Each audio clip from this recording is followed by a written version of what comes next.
Pinangunahan ni DPWH Secretary Vince Dizon ang pagsasampa ng kasong graft sa Office of the Ombudsman laban sa 20 mga opisyal ng ahensya at 4 na contractor na tinuturong may kaugnayan sa maanumalyang flood control projects.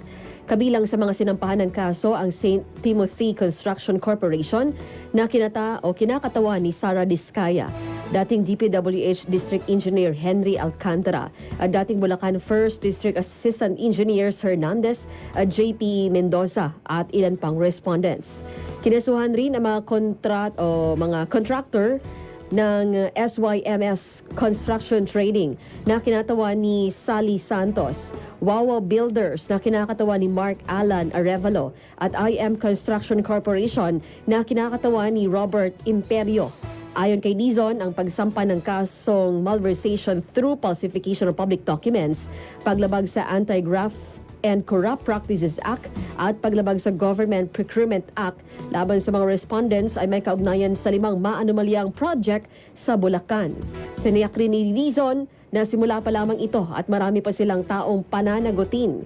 Sisimulan na rin nila ang proseso ng dismissal o pagsibak sa mga sangkot dito.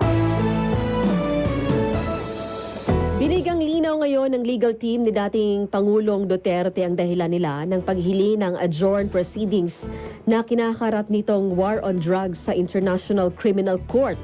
Ayon kay Nicholas Kaufman, ang lead counsel ni Duterte na dumaranas ang 80-year-old na dating Pangulo ng cognitive impairment, kaya hindi ito maaring dumalo sa pagdinig. Maging ang kanyang mga 4 na anak ay hindi nakikilala ng dating Pangulo at hindi rin nito maaalala ang kaso na kinakaharap niya.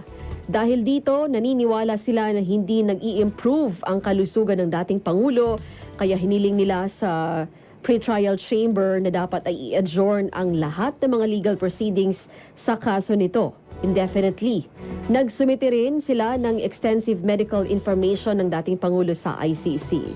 Unang hiniling ng kampo ng dating Pangulo na sana ay payagan na ng pamahalaan ng Pilipinas ang pagpapawi sa kanya kapag naaprubahan ng hirit nila ng interim release.